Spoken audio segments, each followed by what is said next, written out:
বন্ধুরা নমস্কার। এসো গল্প শুনি ইউটিউব চ্যানেলে আমি কামাল আপনাদের সবাইকে স্বাগত জানাই। আপনারা শুনছেন শীর্ষেন্দু মুখোপাধ্যায়ের বৃষ্টির ঘ্রাণ উপন্যাসের পাঠ। আজ এই উপন্যাসের চতুর্থ পর্বের ভিডিও নিয়ে আমি আপনাদের সামনে হাজির হয়ে গেছি। যে বন্ধুরা আজ প্রথমবারের জন্য আমার এই চ্যানেলে এলেন তাদের উদ্দেশ্যে বলি, আপনি যদি এখনও আমার চ্যানেলটিকে সাবস্ক্রাইব না করে থাকেন বন্ধু, অবিলম্বে সাবস্ক্রাইব বাটনটি টিপে দিন এবং পাশে থাকা বেল আইকনটি টিপে দিতে ভুলবেন না, কারণ একমাত্র তাহলেই আমার চ্যানেলে আপলোড করা যে কোনো ভিডিও সংক্রান্ত নোটিফিকেশন আপনার কাছে সবার আগে পৌঁছে যাবে। আজকের ভিডিওটি যদি আপনাদের ভালো লাগে অনুগ্রহ করে একটি লাইক দিতে ভুলবেন না, কমেন্ট বক্সে আপনাদের মূল্যবান মতামত জানিয়ে আমাকে ঋদ্ধ করবেন এবং বন্ধুদের সঙ্গে ভিডিওটি শেয়ার করে আমাকে প্রাণিত করবেন। তো চলুন বন্ধুরা, আর কথা না বাড়িয়ে সরাসরি ঢুকে পড়া যাক আজকের পাঠে। শীর্ষেন্দু মুখোপাধ্যায়ের বৃষ্টির ঘ্রাণ।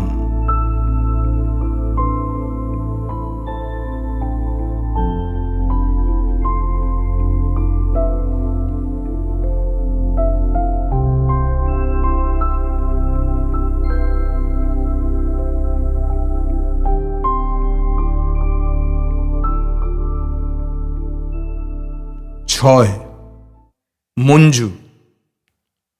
আকাশের রং ধুলোটে, রোজ সকালে উঠেই দেখি রোদ, তারপর সারা দিন কেবল রোদ আর রোদ।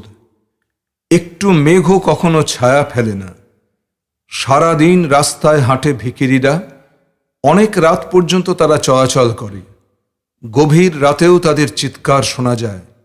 ভয় করে, ভয় করে। আমার আজকাল একটু একটু ভয় করে। বাবা মার শোয়ার ঘরে এয়ার কুলার লাগানো হলো। আমারটাতে লাগাতে চেয়েছিলেন বাবা, আমি রাজি হলাম না। থাকবে, গরমে একটু কষ্ট করি, কষ্ট তো বড় একটা পায় না আমাকে। এই যে ভয় আর অস্বস্তি, এটা আমার ভেতরে ঢুকিয়ে দিয়ে গেল অদ্রি। সারাদিন ভিখিরির চিৎকার শুনি, মেঘহীন আকাশে সূর্যের আলোর তীব্রতা দেখি, ভয় পাই। কি দরকার ছিল অদ্রির আমাকে ওসব কথা বলার? জানি ইঞ্জিনিয়ার মশাই, পুরুষেরা কখনো চায় না তার মেয়ে মানুষটি সুখে থাকুক। আমাদের কষ্ট কিংবা কান্না এসবই পুরুষের প্রিয়। মঞ্জুকে ভয় দেখিয়ে তুমি সুখ পাও ইঞ্জিনিয়ার মশাই। তাই আমি এখন ভিখিরির চিৎকার মন দিয়ে শুনি, অনুভব করি খরার দহন। ইঞ্জিনিয়ার মশাই, তোমার মেয়ে মানুষটির আর সুখ নেই। অদ্রিকে এ সপ্তাহে 2টো চিঠিই দিয়েছি, পরিপূর্ণ ভালোবাসার চিঠি। আজ শনিবার, আজ আমার একটা চিঠি তার পাওয়ার কথা। যদি চিঠি পেয়ে অদ্রি আজ আসে, এলে বড় ভালো হয়। অদ্রিকে আমার দেখতে ইচ্ছে করছে। অদ্রির আসা উচিত, আমার জন্য না হলেও রানুর জন্য। রানুর বরের এখনো কোনো খোঁজ নেই। রানু কয়েকদিন এসে থেকে গেল বাপের বাড়িতে। রোজ যেতাম, সারা দিনই কাঁদত রানু, বলতো আমার জন্য ও চলে গেছে। আমি বোঝাতাম তা কেন, স্বামী স্ত্রীর মধ্যে কত রাগ অভিমান হয়, তাছাড়া গিয়ে তো ভালোই হয়েছে, নইলে পুলিশ ঠিক ধরে নিয়ে যেত। রানু কেবল মাথা নাড়ত। না রে, পুলিশকে বুঝিয়ে আমি ঠিক ছাড়িয়ে আনতাম তাকে। নেন্টুকে তো ছেড়ে দিল। জানিস, নেন্টুকে খুব মেরেছে ওরা, ওকে ধরলেও হয়তো মারত। এরকম উল্টোপাল্টা কথা বলতো রানু। বেশি দিন বাপের বাড়িতে থাকতে পারল না। বলল ও যদি এর মধ্যে আসে, আমাকে না দেখে খুব রেগে যাবে। বরকে সত্যিই ভালোবাসে রানু। আমি বাপু অত ভালোবাসতে পারবো কিনা কে জানে। ইচ্ছে হয় খুব ভালোবাসতে, কিন্তু মাঝে মাঝে আবার কেমন যেন মন ঝিমিয়ে পড়ে। দুপুর গড়িয়ে গেল। মনে মনে আমি অদ্রির জন্য অপেক্ষা করছি, কিন্তু অপেক্ষা করতে আর একদম ভালো লাগে না। অস্থির লাগে, চঞ্চল লাগে, ছটফট করি। যা চাই তা এক্ষুনি না পেলে এরকম হয়। দাঁত দিয়ে আঁচল ছিঁড়ে ফেলি, নখ কামড়াই, পাগল পাগল লাগে। 5টা বেজে গেল। তবু এখনো ঠিক দুপুরের মতো খর রোদ। অদ্রি এলো না, আসবে না বোধ হয়। ঘরে থাকতে আমার আর ইচ্ছে করছে না। এক্ষুনি রঙের মধ্যে আমাকে ডুব দিতে হবে। রং, রং ছাড়া এখন আর কিছুই আমাকে ভোলাতে পারবে না। পোশাক পাল্টে আমি বেরিয়ে পড়লাম। যাই, গড়িয়াহাটার সেই চেনা শাড়ির দোকানটা থেকে ঘুরে আসি। শাড়ির স্তূপের মধ্যে ডুব দিয়ে এলে আবার সব ঠিক হয়ে যাবে। বুকে ধরা শাড়ির প্যাকেট, চোখে রোদ চশমা। দোকানের বাইরে পা দিতেই একটি ছেলে পথ আটকালো। তার হাতে সাদা একটা কৌটো, বুকে কোনো ক্লাবের ব্যাজ। খটাখট কৌটোটা নেড়ে বলল, কিছু সাহায্য করুন। কিসের সাহায্য? খরাক্লিষ্টদের জন্য চাঁদা তুলছি। চাঁদার টাকা কোথায় যাবে কে জানে। ব্যাগ থেকে একটা সিকি তুলে বিরক্তভাবে দিয়ে দিই। কিছু দূর যেতে না যেতেই আবার ওই রকম ছেলেরা মুখের সামনে কৌটো নাড়ে, বলতে থাকে, খরাক্লিষ্ট, সাহায্য করুন, কিছু সাহায্য করুন। খরাক্লিষ্ট শব্দটা বড্ড বই ঘেঁষা, শক্ত শব্দ। আমার মাথার মধ্যে গিয়ে শব্দটা খটাখট ধাক্কা খেতে লাগলো। ভারী বিরক্তিকর কথাটা। বাড়ি এসে দেখি সেখানেও খরাক্লিষ্ট শব্দটা আমার জন্য ওঁত পেতে বসে আছে। মায়ের ঘরে দক্ষিণ কলকাতা মহিলা সমিতির মিটিং বসেছে। মা সমিতির সম্পাদিকাদের একজন, তার ঘরে প্রায়ই মিটিং বসে। কিছু কিছু লোক থাকে তারা উভয় লিঙ্গ। হাবুলদা বোধ হয় তাদেরই একজন, নইলে মহিলা সমিতির সঙ্গে তার সম্পর্ক কিসের? অথচ দেখেছি মহিলা সমিতির প্রতি মিটিংয়ে তিনি উপস্থিত আছেন। আমি ঘরে ঢুকতেই তিনি বললেন, মঞ্জু, তুমি তো গান জানো। জানি, তাতে কি? কাল আমরা দল নিয়ে সাহায্যের জন্য রাস্তায় বেরোচ্ছি। কিসের সাহায্য? খরাক্লিষ্টদের। খট করে শব্দটা গুলির মতো কান দিয়ে মাথার মধ্যে খটাখট নড়তে লাগলো। আভামাসি মুখ ফিরিয়ে বললেন, কাল আমাদের প্রসেশন বেরোচ্ছে গানের দল নিয়ে। রাস্তায় গান গাইতে আমি পারবো না। হাবুলদা ব্যস্ত হয়ে বললেন, হাঁটতে হবে না, গানের দল থাকবে লরির উপর, মাইক্রোফোন থাকবে, কষ্ট হবে না। তাছাড়া গান তো হবে কোরাসে, গলা না ছাড়লেই হবে। মা বলল, আমার শরীরটা ভালো নেই, অথচ এরা খুব ধরেছে। আমি বলছিলাম, আমার বদলে বরং তুই যা মঞ্জু, এই রোদ আমার সহ্য হবে না, প্রেশার বেড়ে যাবে। মহিলা সমিতির ফাংশনে আমি অনেকবার গান গেয়েছি, নৃত্যনাট্যে পাঠ করেছি, গতবারেও চণ্ডালিকা সেজেছিলাম। স্টেজ ফ্রাইট আমার নেই, কিন্তু এখন আর আমার ধরা বাঁধা নাচ গান ভালো লাগে না। আমার আছে গোপন এক পাগল নাচ, আমার আছে কথাহীন খ্যাপা গান, অচেনা এক অলিক পুরুষের জন্য। হাবুলদা আমাকে সান্ত্বনা দিয়ে বললেন, প্রসেশন বেশ বড় হচ্ছে, অনেকগুলো সংস্থা একসঙ্গে মিলেমিশে করছি। ফিল্ম আর্টিস্টস গিল্ড আছে, সবুজ সংঘ আছে, মিলন সমিতি আছে। কয়েকজন ফিল্ম স্টারও থাকছেন প্রসেশনে, নামকরা গায়ক গায়িকারা থাকবেন। আমি মুখ গোঁচ করে বললাম, ওসব ব্যাপার আমার ভালো লাগে না। খুব অ্যামেজিং এফেক্ট হবে দেখো। তাছাড়া খরাক্লিষ্টদের কথা একবার ভাবো মঞ্জু, গাঁ গ্রাম ছেড়ে সব চলে আসছে, আমাদের প্রত্যেকেরই কিছু করার আছে। কথাগুলো আমি শুনছিলাম না, কিন্তু নিশুতি রাতে শোনা ভিখিরির চিৎকার আমার কানে আসছিল। কল্পনার চোখে আমি গ্র্যান্ড ট্রাঙ্ক রোড ধরে খর রোদে খালি পায়ে হেঁটে যাওয়া হাজার হাজার মানুষের মুখ দেখতে পাচ্ছিলাম। অদ্রি আমার ভেতরে সব সুখ নষ্ট করে এই ছবি স্থাপন করে গেছে। হাবুলদা বললেন, কাল সকালে আমি তোমাকে তুলে নিয়ে যাব, কষ্ট হবে না, যেও কিন্তু। আভামাসি বললেন, যাবে যাবে, মঞ্জু আবার কবে এক কথায় রাজি হয়, ওকে সবসময় সাদাসাদি করতে লাগে আমাদের, তাই না মঞ্জু? হাসলাম। যাস কিন্তু। অদ্রি এলো না, হয়তো কালও আসবে না। মন ছটফট করে, তার চেয়ে কিছু একটা করা ভালো, মেতে থাকা যাবে। শ্বাস ফেলে বললাম, যাব। আভামাসি ঠাট্টা করে বললেন, আজ কিংবা কাল আবার অদ্রি আসবে না তো, দেখিস বাপু, শেষে সাপসাপান্ত করবি।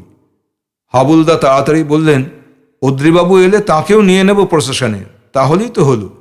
লজ্জা পেয়ে পালিয়ে আসি। অদ্রির কথা সবাই জানে, বিয়ে ঠিক হয়ে আছে, কাজেই ঠাট্টা করতে কারো আটকায় না। অদ্রি এলো না। পরদিন রবিবার সকালে আমাদের মিছিল বেরোলো। সে এক অদ্ভুত ব্যাপার। ফিল্মস্টারদের গন্ধে বিস্তর রবাহত লোক জুটেছে। প্রথমে কথা ছিল ফিল্মস্টাররা হাঁটবেন, কিন্তু ভিড় দেখে সে সিদ্ধান্ত বদলাতে হলো। লরির মাথার ওপর গদি পেতে তাঁরা বসলেন। তাদের দুজনের মাথায় শোলার টুপি, একজনের মাথায় ঘোমটা, চোখ সানগ্লাসে ঢাকা। লরির পিছনে শতরঞ্চি পেতে গায়ক গায়িকারা বসে, পিছনে মাইক্রোফোন। লরিতে আমাদের আশেপাশে অগায়ক অগায়িকারা বিস্তর উঠে বসে আছে। সামনে লাল শালুতে মিছিলের উদ্দেশ্য লেখা, পিছনে বেশ কয়েক হাজার মানুষ। ভলান্টিয়ারদের হাতে চাঁদার কৌটো, বুকে ব্যাজ, আবার কাপড় পেতে ধরেও যাবে কিছু লোক। দারুণ অগ্নিবাণে গানের সঙ্গে সঙ্গে মিছিল চলতে শুরু করলো। আমি ঘামতে লাগলাম। এত লোক একসঙ্গে দেখে কেমন ভয় ভয় করছিল। প্রাণপণে চোখ বুজে কোরাসে গলা মিলিয়ে দিলাম। রাস্তার দুধারে লোক দাঁড়িয়ে যেতে লাগলো। দূর থেকে দেখতে পাচ্ছিলাম রাস্তার দুধারে আগে থেকে কাতার দিয়ে মানুষ দাঁড়িয়ে। এই মিছিলের খবর আজ খবরের কাগজে বেরিয়েছে, তাই এত ভিড়। মিছিল যত এগোয় ততই রাস্তার দুপাশে চাপ ভিড় বাড়তে থাকে। এত লোকের মধ্যে নিজেকে খুঁজে পাওয়া যায় না, হারিয়ে যাওয়া বলে মনে হয়। কানের কাছে মাইক্রোফোনের চোঙা, আমাদের গলার স্বরেই কানে তালা ধরিয়ে দিচ্ছে। কেমন হঠাৎ দিশেহারা, বিশৃঙ্খল, অদ্ভুত লাগছে সবকিছু। খোলা রাস্তায় আমি কোনোদিন গান গাইনি। চারদিকে লোকজন, তার ভিতর থেকে মাঝে মাঝে ফিল্মস্টারদের নাম ধরে কেউ কেউ ডাকছে, আনন্দে চিৎকার করছে। লরির ওপর থেকে স্টাররা হাত নাড়ছেন মাঝে মাঝে। দেখতে পাচ্ছি গলদঘর্ম ভলান্টিয়াররা তাদের ভরা কৌটো লরিতে ফেলে দিচ্ছে, হাত বাড়িয়ে হাবুলদার কাছ থেকে খালি কৌটো নিয়ে আবার ঝাঁপিয়ে পড়ছে ভিড়ে। পয়সার ভারে ঝুলে প্রায় রাস্তা ছুঁয়েছে চারজনের হাতে ধরা কাপড়। রাসবিহারী ধরে ধীরে ধীরে মিছিল এগোতে থাকে পশ্চিম দিকে। গান গাইতে গাইতে হঠাৎ আমার চোখে জল আসছিল, আবেগে, উত্তেজনায়। এত লোকের ভিড়, বিশাল মিছিলে মানুষের পদযাত্রা, গানের সুর, মানুষের ব্যগ্র হয়ে পয়সা দেওয়া, এসবের মধ্যে কি একটা মহত্ব রয়েছে, ঠিক বোঝানো যায় না। আমি যেন এই প্রথম রাস্তায় নেমেছি, এই প্রথম আমি এক হয়ে গেছি সর্বসাধারণের সঙ্গে। আর পাঁচজনের সঙ্গে কোরাসে গাইতে গাইতে এই প্রথম আমি দুঃখী মানুষের জন্য একটা কিছু করছি। আমি গলা ঢেকে গাইতে লাগলাম। আমার গাল বেয়ে চোখের জল নামল।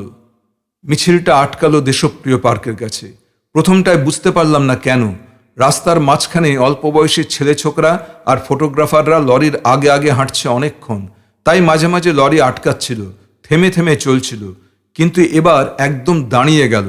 আমরা ঘুরে ফিরে বাংলাদেশের হৃদয় হতে গেয়ে যাচ্ছিলাম। গানের তীব্র শব্দ ভেদ করে চিৎকার ভেসে আসছিল। অবশেষে আমাদের গান থামাতে হলো। মিছিল আটকে গেছে, কে যেন মিছিল যেতে দিচ্ছে না। লরির সামনে ছুটে যাচ্ছে লোকজন, ভলান্টিয়াররা চিৎকার করছে, কিছু বোঝা যাচ্ছে না। আমি তখনও আমার চোখের জল মুছিনি। উঠে লরির ধার থেকে গলা বাড়িয়ে দেখি রাস্তার মাঝখানে লরির সামনে পথ আটকে দাঁড়িয়ে আছে কয়েকটা ছেলে। পা ফাঁক করে দুহাত দুদিকে ছড়িয়ে তারা পথ আটকে আছে। মাঝখানে ছেলেটার ভঙ্গি অন্যরকম, সে চিৎকার করে কিছু বলছে, শোনা যাচ্ছে না। লম্বা, রোগা, কালো ছেলেটা, কিন্তু তার দুই চোখ ধকধক করে জ্বলছে। সে কি বলছে তা শোনার জন্য অনেক দূর গলা বাড়িয়ে দিয়েছিলাম। পিছন থেকে হাবুলদা আমার হাত টেনে বললেন, মঞ্জু পড়ে যাবে, দেখো। আমি সেদিকে খেয়াল করলাম না, হাত ছাড়িয়ে নিলাম। ছেলেটাকে আমি দেখেছি, কোথায় যে দেখেছি, কবে যে। ছেলেটা এক পা করে এগিয়ে এলো। ভলান্টিয়াররা তার পথ আটকাচ্ছে। ছেলেটা তার আগুন চোখে লরির মাথার দিকে তাকিয়ে চিৎকার করে বলল, এটাও কি অভিনয়? চারদিকে লোকের চিৎকারে কিছু শোনা যাচ্ছিল না। আমি উগ্র আগ্রহে ছেলেটার দিকে মুখ করে শোনার চেষ্টা করছিলাম। ছাড়া ছাড়াভাবে শুনতে পেলাম, এটা তো তামাশা। রাস্তায় নেমেছেন যখন রাস্তাতেই নামুন। মানুষের দুর্দশা বাংলাদেশ ঘুরে দেখে আসুন, নইলে বাড়ি ফিরে যান। এটাই কি স্থায়ী ব্যবস্থা যে যতবার বন্যা বা খরা হবে ততবার আপনারা রং মিছিল নিয়ে বেরোবেন?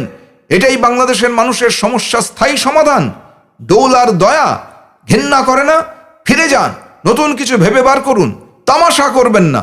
বাংলাদেশের মানুষ কেন আপনাদের দয়ার জন্য বসে থাকবে? কালকের খবরের কাগজে আপনারাই বা কোন ঘেন্নায় নিজেদের ছবি দেখবেন আর দয়ার কথা পড়বেন?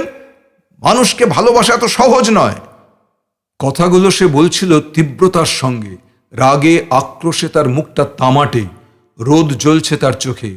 গায়ে হাওয়াই শার্ট, পরনে ভাঁজহীন রংহীন প্যান্ট, পায়ে চপ্পল।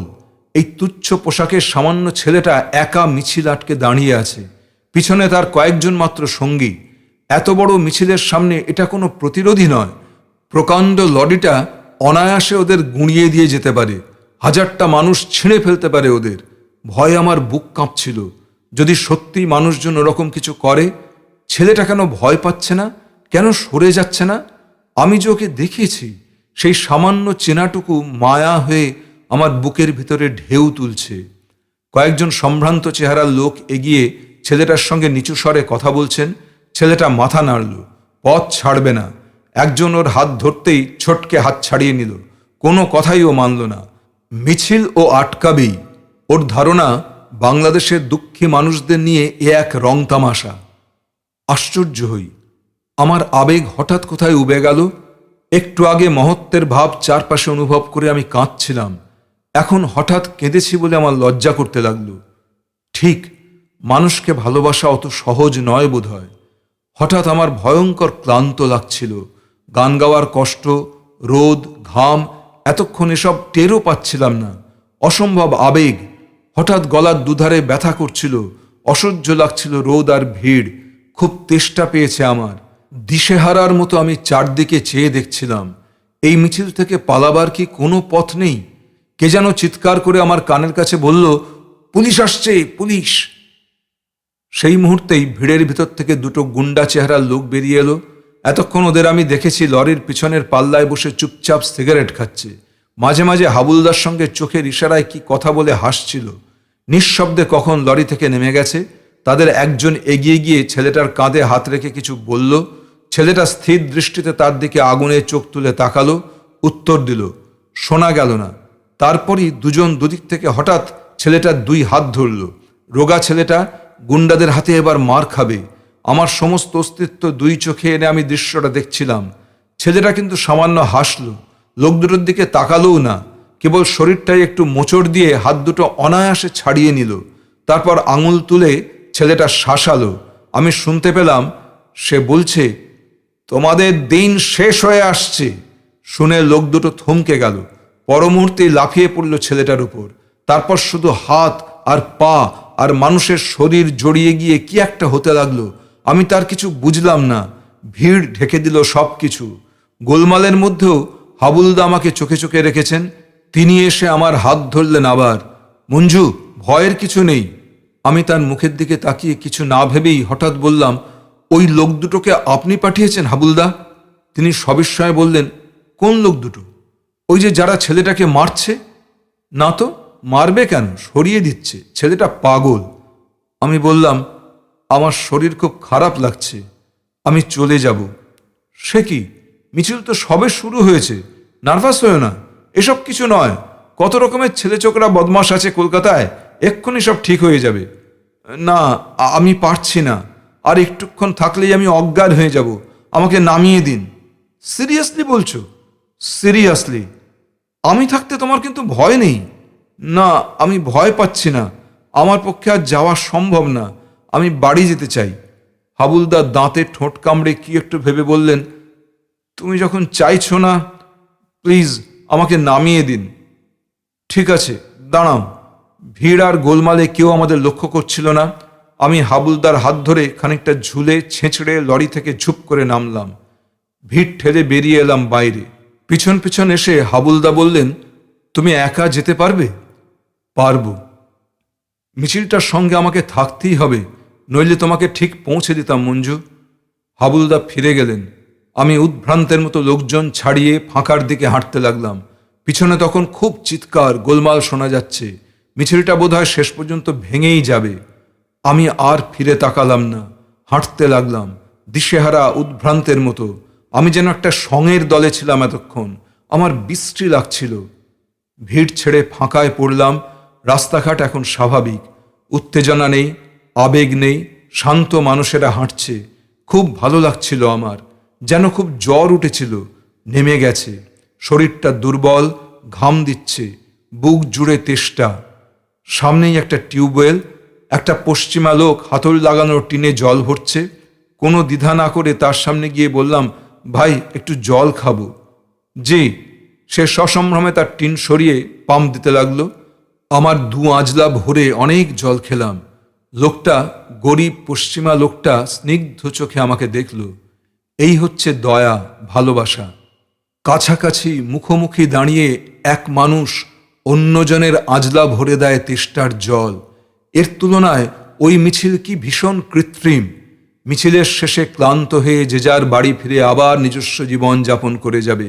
বাংলাদেশের মানুষ আবার পথে বেরোবে ভিটে ছেড়ে, মাইলের পর মাইল হাঁটবে শহরের দিকে ভিক্ষের আশায়। ছেলেটা ঠিকই বলেছিল। রাস্তাটা চেনা লাগছে। এ রাস্তাতেই রানুর বাড়ি না? ওই তো পুরনো দোতলা বাড়িটা, রেলিং থেকে গোলাপি শাড়ি ঝুলছে। কেমন আছে রানু কে জানে? ওর বর ফিরল কি? যাই, এক কাপ চা খাই রানুর কাছে, তারপর মন প্রাণ দিয়ে ওর কান্না শুনব, ওর বরের ভালোবাসার কথা শুনব। সেই ভালো। কারো দুঃখের কথা শুনতে বড় ইচ্ছে করছে আমার। খুব খুশি হলো রানু, তার অবস্থায় যতখানি খুশি হওয়া যায়। কাল রাতের চোখের জলের চিহ্ন এখনো চোখের কোল ভরে আছে। বলল, ও মা, আয় মঞ্জু, ভিতরে আয়, বুকে আয় মঞ্জু, বলে জড়িয়ে ধরল। বলল, কি চেহারা রে তোর, রোদে বেরিয়েছিলি বুঝি? রানু, এক কাপ চা খাওয়াবি? ও মা, খাওয়াবো না, আর কি খাবি বল? কিছু না, মুখ পুড়ি, তোর বুঝি খিদে পায়নি? রানু চা করে আনলো, তেল দিয়ে মেখে আনলো এক বাটি মুড়ি। খুব তৃপ্তির সঙ্গে খেলাম। কতকাল মুড়ি খাই না। বারান্দার দিকে জানালা দিয়ে সেই দড়িতে ঝোলানো ভারী বালির বস্তাটা দেখা যাচ্ছিল। অদ্ভুত বস্তাটা। রানু, ওটা কি রে? রানু হাসল। নেন্টুর কাণ্ড। মন মেজাজ খারাপ থাকলে ওই ভারী বস্তাটা নিয়ে কি হুটোপাটি করে। এক একদিন বস্তাটা দুলিয়ে সামনে দাঁড়ায়, ওই ভারী বস্তা এসে শরীরে লাগে, পড়ে যায়, মুখ চোখ ফেটে রক্ত পড়ে। কেন? পাগলামি। ওদের তিন ভাইয়ের মধ্যে দুটোই পাগল, বড়টা আর ছোটটা। সেই জন্য দুটোতে খুব ভাব। বড়দার চাকরি গেল বলে ছোটজন তার পোস্ট অফিসে জমানো টাকা তুলে এনে বড়দার হাতে দিল। রানু অন্যমনস্ক হয়ে গভীর শ্বাস ছাড়ল একটা। সেই টাকা থেকেই যত অশান্তি। তোর ছোট দেওরকে আমি কখনো দেখিনি। না, ও আমাদের বাড়ি যায় না। কেন? কি জানি, লজ্জা পায় বোধ হয়। কিন্তু খুব যে লাজুক তাও নয়, 10 জনের সামনে রুখে দাঁড়াতে পারে। সেদিন বাবার ঠাকুর ঘর থেকে পুলিশকে ধাক্কা দিয়ে বের করে দিল, আর তার জন্য খেটে এলো জেল, মামলাও চলছে। নেন্টু ওই রকমই। আগে বক্সিং করত, বাবা বকে বকে ছাড়িয়েছে, কিন্তু এখনো বক্সিংয়ের সে রোগটা রয়ে গেছে ওর ভিতরে। ওদের দুজনকে নিয়ে বড় জ্বালা এই সংসারে। অনেকক্ষণ বসলাম রানুর ঘরে, কথায় কথায় ক্লান্তি কেটে গেল। ভর দুপুরে উঠলাম, সিঁড়ি দিয়ে নামছি, সঙ্গে রানু। এ সময় নিচে থেকে সিঁড়ি বেয়ে একজন উঠে আসছে। তাকে দেখে আমার ভিতরটা চমকে উঠল। রোগা, লম্বা, কালো সেই ছেলেটা। নেন্টু, রানু আমাকে বলল। তারপর তার দিকে চেয়ে বলল, নেন্টু, এই আমার বন্ধু মঞ্জু। সে ভ্রুক্ষেপও করল না। গভীর চিন্তান্বিত তার লম্বাটে মুখ। একবার মুখ তুলে বলল, ও। তারপর আমাদের পাশ দিয়ে ধীরে ধীরে ওপরে উঠে গেল। রোদ চশমাটা পরে নিয়ে বাইরের খরার পৃথিবীর দিকে চেয়ে বললাম, চলি। আসিস, যখন খুশি আসিস, বড় ভালো লাগে রে। আসব।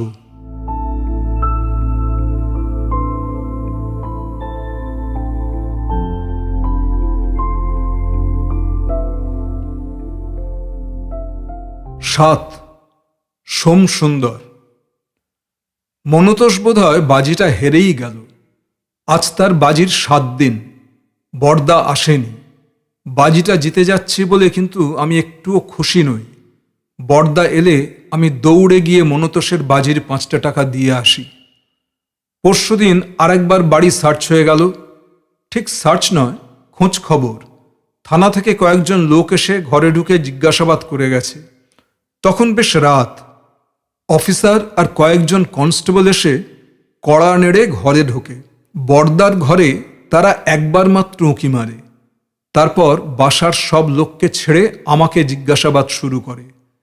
কেন জানি না, আমার ওপরই তাদের রোগটা বেশি। অফিসার হাসি মুখে বললেন, খবর আপনারা ঠিকই জানেন, বলছেন না। আমি ধীর গলায় বললাম, সত্যিই জানি না। উনি উল্টে তখন জিজ্ঞেস করলেন, জানলে কি করতেন, বলতেন? চুপ করে থাকি। উনি হাসেন, বলেন, হাজত জায়গাটা খারাপ হলেও নিরাপদ, সেখানে প্রাণের ভয় কম। হাজতের বাইরে বাংলাদেশটা কিন্তু নিরাপদ নয়।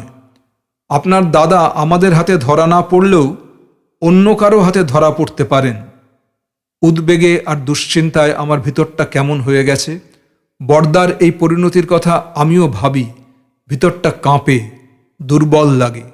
অফিসার বললেন, তাই বলছিলাম, জানা থাকলে বলে দিন, ওর প্রাণের ভয়টা অন্তত আমাদের কাছে নেই।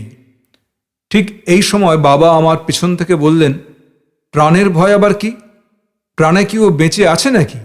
মেরে ফেলেছে নিশ্চয়ই এতদিনে। অফিসার কৌতূহলে বাবাকে দেখলেন, বললেন, তার মানে? কে মেরে ফেলেছে? বাবা হঠাৎ কথাটা বলে পর মুহূর্তেই ঘাবড়ে গেছেন। আমতা আমতা করে বললেন, যে কেউ মেরে ফেলেছে, এখন তো সবাই খুনে। অফিসার শ্বাস ফেলে উঠে বললেন, কারেক্ট কোনো ইনফরমেশন থাকলে আমাদের জানাবেন। আমি মাথা নাড়লাম। উনি চলে যেতে যেতে ফিরে একবার আমাকে দেখলেন, বললেন, আপনার কোনো রাজনৈতিক দলের সঙ্গে কিছু নেই তো? না। উনি ভ্রু কুঁচকে একটু তাকিয়ে থেকে বললেন, কয়েকদিন আগে এ পাড়ার কয়েকটা ছেলে একটা মিছিলের ওপর হামলা করে। মিছিলটা ছিল খরাক্লিষ্টদের জন্য সাহায্যের মিছিল। বড় বড় লোকেরা তাতে ছিলেন, তারা ডায়েরিও করে রেখেছেন, কিন্তু ছেলেগুলোকে আমরা কিছুতেই আইডেন্টিফাই করতে পারছি না। তারা কারা জানেন? আমি মাথা নাড়লাম। উনি হাসলেন। ওদের দেওয়া একটা ছেলের বর্ণনার সঙ্গে কিন্তু আপনার বেশ মিল। সেই ছেলেটা ৩-৪টে ছেলেকে ঘুষি মেরে ফেলে দেয়, তারপর ঘুষি চালাতে চালাতে ভিড় কেটে বেরিয়ে যায়। অতগুলো লোক তাকে ধরতে পারেনি। আমি চুপ করে থাকি। উনি ঠান্ডা গলায় বললেন, যতদূর জানি আপনি বক্সার ছিলেন না? আমি একটা শ্বাস ফেলি। উনি সেটা লক্ষ্য করলেন। বললেন, সোমসুন্দরবাবু, মিছিলটা কিন্তু কোনো পলিটিক্যাল মিছিল ছিল না। মিছিলটার উদ্দেশ্যও ভালোই ছিল, তবু কেন তার উপর কয়েকটা ছেলে হামলা করেছিল? আপনি একটু ভেবে দেখবেন, ছেলেগুলো কাজটা ঠিক করছিল কিনা। একটা নন পলিটিক্যাল মিছিলের উপর এই অ্যাগ্রেশনের কোনো মানে হয় না। এইসব প্রশ্নের কোনো উত্তর হয় না। সুন্দর ওদ্রিকে দেখে দাদার বিয়ের আসরে আমার যেমন অযৌক্তিক রাগ রাগ হয়েছিল, এও তেমনি একটা ব্যাপার। মিছিলটায় অনেক সুন্দর ছেলেমেয়েরা ছিল, চিত্রতারকারা ছিলেন, গায়ক গায়িকারা ছিলেন। মিছিলের ওই অভিজাত সৌন্দর্যটা আমার সহ্য হয়নি। পরিণতি কি হবে না ভেবেই আমি আমার রাস্তার বন্ধুদের ডাক দিয়ে ছুটে গিয়ে মিছিল আটকাই। আমার বন্ধুরা ব্যাপারটার মাথা মুন্ডু বুঝতে পারেনি। তারা আমাকে ফিরিয়ে আনতে গিয়ে হুজ্জতে খানিকটা জড়িয়ে পড়ে, তারপর গোলমাল দেখে পালায়। ৩-৪ জনের সঙ্গে নয়, মাত্র 2 জনের সঙ্গে আমার হাতাহাতি হয়েছিল। তারা দিলীপ আর বাবু। এই এলাকার সবাই ওদের চেনে, নামকরা গুন্ডা। দিলীপের সঙ্গে একসময় গড়িয়াহাটায় আমি বিস্তর আড্ডা দিয়েছি। পুলিশের কাছে দিলীপ আমার নাম অনায়াসে বলতে পারত, বলেনি দেখে অবাক লাগছিল।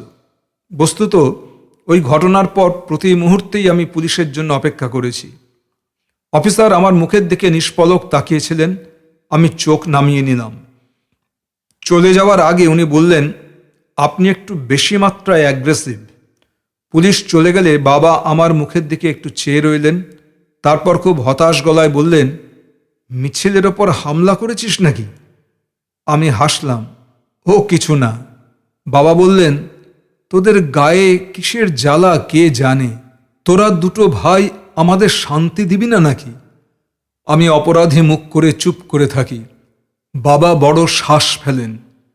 ভেবেছিলাম, বাবার গায়ের জ্বালা যখন আমার মধ্যে নেই, তখন আমার ছেলেদের মধ্যেও থাকবে না। কিন্তু ঠিক 3rd জেনারেশনে বাবাই আবার ফিরে এসেছেন। তোকে দেখলে আমার বুক কাঁপে। বারান্দায় অনেকক্ষণ মাথায় হাত দিয়ে বসে রইলেন বাবা। আমি রেলিংয়ে ভর দিয়ে বাইরের দিকে চেয়েছিলাম। পুলিশ এসে চলে যাওয়ার পরও একমাত্র ছোটদাই স্বাভাবিক আছে। বই নিয়ে আইনের ধারা মুখস্থ করছিল। ওর সামনে এখন আমরা কেউ নেই। আছে সুন্দর মেয়ে মালা, আছে ভবিষ্যৎ। পুলিশের বুটের শব্দে বাচ্চাটা উঠে পড়েছিল। তাকে আবার ঘুম পাড়িয়ে বৌদি এসে বারান্দায় বসল। মা ছোটদার বিছানায় বসে আছে, হাত বুলিয়ে দিচ্ছে ওর পিঠে। ছোটদাকে এ সময়টায় মশা কামড়ায়। অন্য হাতে মা চোখের জল মুছছে। একটু আগে দেখে এসেছি। বাবা মাথা টিপে ধরে বললেন, তোমাদের সংসারটা ভেসে যাচ্ছে বৌমা, সামাল দিতে পারবে না। ওই নেন্টুকে ধরে নিয়ে যাবে পুলিশে, খুব মারবে, মেরেই ফেলবে। আর একজনকে তো মেরে ফেলেছেই। বৌদি চাপা ধমক দিয়ে বলল, কি বলছেন, অলক্ষণে কথা। বাবা মাথা নাড়েন, না হলেই ভালো, কিন্তু সত্য বাড়ির বাইরে কোথাও এতদিন থাকেনি। বড় ভীতু ছেলে, খুঁতখুঁতে। ও কি কোথাও গিয়ে থাকতে পারে? মেরেই ফেলেছে, লাশ সরিয়ে ফেলেছে কোথায়। বাবা, বৌদি আর্তনাদ করে। মা উঠে এসে বলে, আস্তে কথা বলো, নিতু পড়ছে। আমরা চুপ করে যাই। তারপর বারান্দায় তিনজন নিজেদের 3 রকম ব্যক্তিগত চিন্তায় মগ্ন হই, একা হয়ে যাই। গভীর রাত পর্যন্ত আমরা কেউ শুতে যাই না। ঘুমের কথা মনেই আসে না। রেলিংয়ে ভর দিয়ে আমি সামনের দিকে চেয়ে থাকি। বৌদি নিঃশব্দে কাঁদে, বাবা চুপ, পাথরের মতো। সেই নিস্তব্ধতায় কেবল ছোটদার বই পড়ার গুনগুন শব্দ হয়। মা কোন দলে তা ঠিক বোঝা যায় না। মা এখন যেমন নির্বিকারভাবে ছোটদার পিঠে হাত বুলিয়ে দিচ্ছে, ঠিক ওই রকম দরকার হলে আমার পিঠেও দেবে। বড়দা ফিরে এলে বড়দার পিঠেও হাত বোলাবে। মাঝে মাঝে মাকে জড়িয়ে ধরে জিজ্ঞেস করি, আমাদের মধ্যে কাকে বেশি ভালোবাসো মা? মা ফোকলা মুখে হাসে। আমার মা ওই রকমই। নন্দরানী ছিল মার কোলপোঁছা মেয়ে।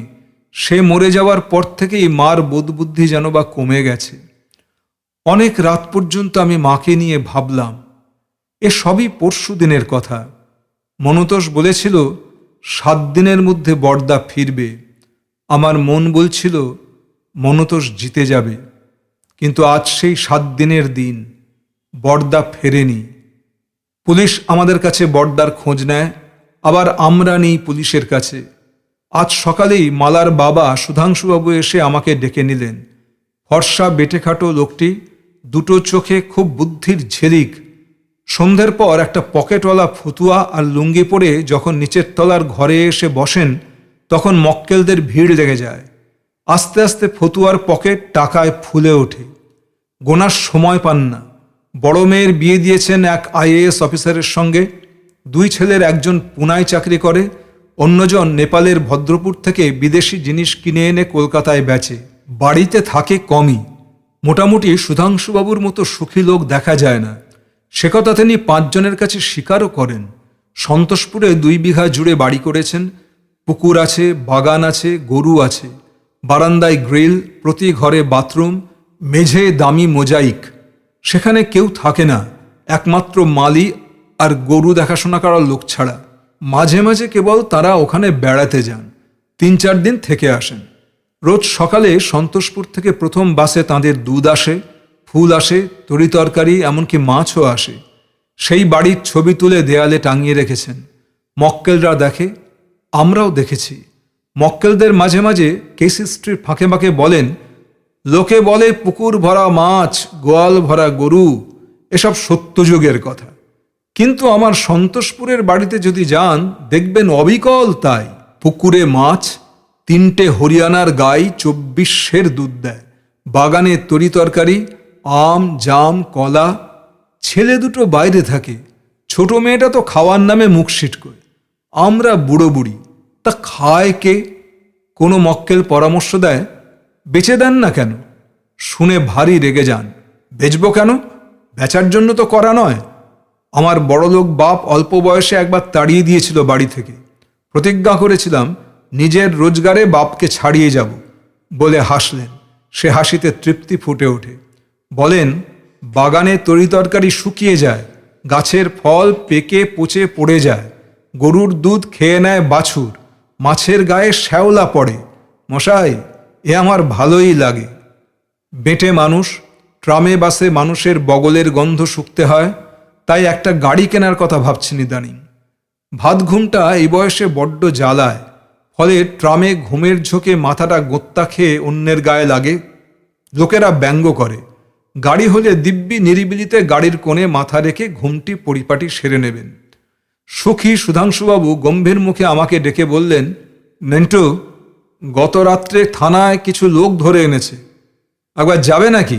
যদি সত্য ওর মধ্যে থেকে থাকে। তার গম্ভীর মুখের দিকে চেয়ে বুঝতে একটুও দেরি হয় না যে আমার বড়দার জন্য তার দুশ্চিন্তা নেই, আছে বিরক্তি। তার সুখের জীবনে কোথাকার কে এক সত্য সুন্দর কাক যেমন গেরস্তের বাড়িতে মরা ইঁদুর ফেলে যায়, তেমনি এক অদ্ভুত সমস্যা ফেলে গেছে। সত্য সুন্দর ফিরে এসে যতক্ষণ না আগের মতোই সংসারের ভার নিচ্ছে, ততক্ষণ পর্যন্ত নিত্য সুন্দরকে কেড়ে নেওয়া যাচ্ছে না। মালা বড় একগুঁয়ে জেদি, অবিমৃষ্যকারীও বলা যায় তাকে। নিত্য সুন্দর পাত্র হিসেবে কিছুই না, জুডিশিয়ারি পাশ করে মুনসেফ হলেও তার বড় জামাইয়ের পাশে দাঁড়াতে পারবে না। নিত্য সুন্দরের আছে কেবল চেহারাটা, লম্বা ছিপছিপে ফর্সা, টেনিস খেলোয়াড়ের মতো ফিগার আর অসম্ভব সুন্দর মুখশ্রী। মুখখানা লম্বাটে, কালো মিশমিশে ভ্রু, টানা চোখ, সুন্দর নাক, ঠোঁট, সিনেমার পর্দা থেকে নেমে আসা চেহারা। তবু সুধাংশুবাবুর বিষয়ী চোখ জানে এসব জীবনে খুব একটা কাজে আসে না, এবং সুন্দর চেহারার বখেরা অনেক, দাবিদার জুটে যায়। তবু মালার এই পছন্দকে তাদের মেনে নিতে হয়েছে। নিত্য সুন্দরের অবাধ যাতায়াত ও বাড়িতে, ওই পরিবারের সঙ্গে সন্তোষপুরের বাড়িতেও কখনো কখনো চড়ুই ভাতি করে আসে নিত্য সুন্দর। 50% জামাই হয়ে গেছে, লোকে জানে, আত্মীয় স্বজনরাও জেনে বসে আছে। সংসারের এইসব পাকা ঘুঁটি আর কাঁচানো যায় না, তাই নিত্য সুন্দরকে আলাদা হওয়ার পরামর্শ দিয়ে রেখেছেন তারা। আমরাও জানি সামনে মাসে বিয়েটা হয়ে গেলে নিত্য সুন্দর আলাদা হতেও পারে। গোল বাঁধিয়েছে সত্য সুন্দর।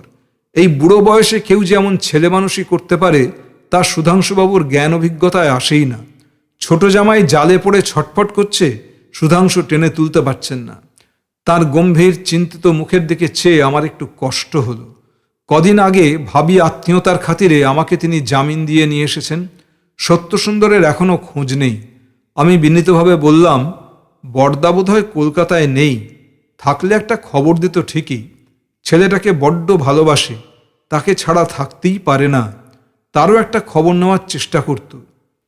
বড়দা তার শিফট ডিউটির শেষে যখন তখন ফিরত, ফেরার ঠিক ছিল না, কিন্তু যে সময় ফেরুক নিচের তলায় সিঁড়ির প্রথম ধাপটিতে পা দিয়েই ছেলের নাম ধরে চিৎকার করতে করতে উঠত।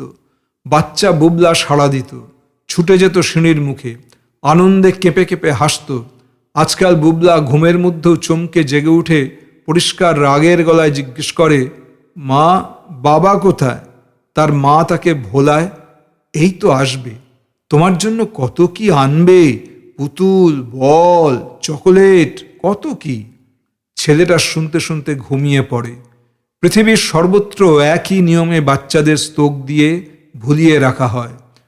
বাচ্চারা ভুলে থাকে, কিংবা হয়তো মনে রাখে, আমরা জানি না। তবে বুবলা তার বাবাকে ভুলে যাচ্ছে, এ কথা ভাবতে আমার কষ্ট হয়। সুধাংশুবাবু চিন্তিত মুখে বললেন, তবু একবার দেখে আসা ভালো, যদি সত্য থেকে থাকে তো জামিন দিতে হবে। ওসি মানুষটি ভালোই, যদিও মুখে অবিরল খারাপ কথা লেগে আছে, তবু তার মাথা ঠান্ডা, হাসিটি সহৃদয়তায় ভরা। কানাঘুষোয় শুনেছিলাম দর্শনশাস্ত্রে MA। আমাকে দেখে মুখ তুলে হাসলেন, বললেন, কে, গায়ের ব্যথা কেমন? আমি চুপ করে রইলাম। গায়ের ব্যথা মরে গেছে, কিন্তু আমি কিছুই ভুলি না। উনি গলা নিচু করে বললেন, কনস্টেবলরা মুখ্য সূক্ষ্ম মানুষ, গাঁওয়ার, ওদের ব্যবহার মনে রাখবেন না। মারধরের নিয়ম চলে আসছে, আমরা ঠেকাতেও পারি না। সারাদিন চোরচোরটা পকেটমার নিয়ে কারবার, বুঝেন তো। অটোমেটিক্যালি মুখ খারাপ করে ফেলি, হাত উঠে যায়। বসুন না, বসুন। বললেন, দাদার কোনো খবর পেলেন? মাথা নাড়লাম, না, খবর নিতেই এসেছি। কাল রাত্রে কয়েকজনকে নাকি ধরে এনেছেন আপনারা? উনি মাথা নাড়লেন, ওর মধ্যে নেই, সকলের বয়সী 20-র নিচে বা একটু ওপরে। একটা বাড়িতে 5-7 জন ছেলে আর 3-4টে মেয়ে একসঙ্গে ছিল। একটা ছেলে বোমা ফেটে মরণাপন্ন। আমরা যখন রেইড করি তখন ছেলেটা চেঁচাচ্ছে, আমাকে মেরে ফেললে এরা, আপনারা বাঁচান। বলেই হেসে ফেললেন তিনি, খিকখিক করে ইঙ্গিতময় একটা অশ্লীল হাসি। বললেন, সেই বিপ্লবের ডেরায় আমরা কি কি পেয়েছি জানেন? বোমা, রিভলভার, শর্টগান, কার্তুজ, কুড়ুল, ছোড়াছুরি আর প্রচুর পরিমাণে কন্ট্রাসেপটিভস। আমি চুপ করে রইলাম। উনি আমার মুখের দিকে চেয়ে রইলেন একটুক্ষণ, মুখে সেই হাসি। বললেন, অবশ্য খবরের কাগজে কন্ট্রাসেপটিভসের কথা আমরা জানাবো না, কিন্তু আমরা জানি এই রোমান্টিক বিপ্লবের পেছনে সেক্স অনেকটাই কাজ করছে। বিপ্লবের মানে অনেকের কাছেই ফ্রিডম অফ সেক্স। বয়সের ছেলেমেয়েরা একসঙ্গে থাকছে, উঠছে, বসছে, এনজয় করছে, কারো কিছু বলার নেই। এরা বেশিরভাগ গরিব ঘরের ছেলে মেয়ে, ছাত্রছাত্রী কিংবা বেকার, ভবিষ্যতের আশা ভরসা কিছু নেই, বাড়িতে আদর নেই, বিয়ে শাদির কথা ভাবতেও পারে না, এইভাবে পুষিয়ে নিচ্ছে।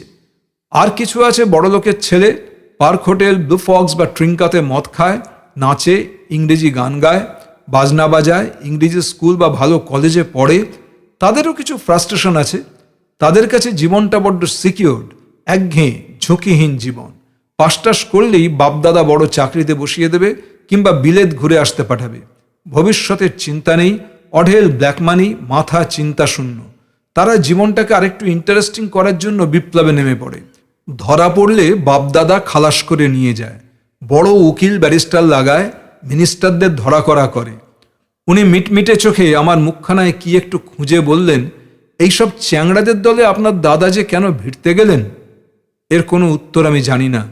উনি শ্বাস ফেলে বললেন, দেশের রাজনীতি এবং বিপ্লব টিপ্লবের পিছনকার সবচেয়ে সত্যি কথাগুলো পুলিশেরই জানা আছে। পাবলিক পুলিশকে যতই ঘেন্না করুক, পুলিশের চেয়ে জ্ঞানী দেশে আর কেউ নেই। আপনার দাদাকে পেলে তাকে আমি এমন কিছু ইনফরমেশন দিতে পারতাম যে রাতারাতি তাঁর রাজনীতি ঘাম দিয়ে ছেড়ে যেত, তিনি পুনর্মুষিক হয়ে যেতেন।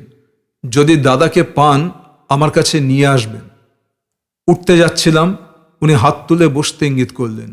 ঘরের মধ্যে অবিরল লোকের যাতায়াত। তিনি অফিসের কাজকর্ম দু একটা সেরে নিচ্ছেন। বোঝা যায় গপ্পে লোক, অনেক কথা জমে আছে বুকে। তারপর মুখ তুলে বললেন, আমরা খবর রাখি, কদিন আগে আপনি একটা মিছিলে হামলা করেছিলেন। আপনার নামে একটা ডায়েরিও করা আছে, কিন্তু যতদূর মনে হয় আপনি কাজটা করেছিলেন অ্যাডভেঞ্চার হিসেবে, ভেবেচিন্তে করেননি। তাছাড়াও আমাদেরও এসব ছোটোখাটো হামলা নিয়ে মাথা ঘামানোর সময় নেই। রোজ খুন জখম, ডাকাতি আর বিপ্লব সামলাতে হিমশিম খাচ্ছি। চুরি ছিনতাই মারধরের গাদা গাদা ডায়েরি পড়ে আছে, অ্যাকশন নেওয়া যাচ্ছে না। আপনার বিরুদ্ধেও নিচ্ছি না, কিন্তু বলে রাখি, শরীর যখন খুব ছটফট করবে তখন বাইরে কোথাও চলে যাবেন। স্বাস্থ্যকর জায়গায় গিয়ে কদিন থাকলে লিভার, স্টমাক সব ঠিক হয়ে যাবে, উত্তেজনা কমে যাবে এবং স্বাভাবিক বোধ করবেন। খামোকা কারো ওপর হামলা করতে ইচ্ছে হবে না। কোনো উত্তর না দিয়ে উঠে পড়লাম।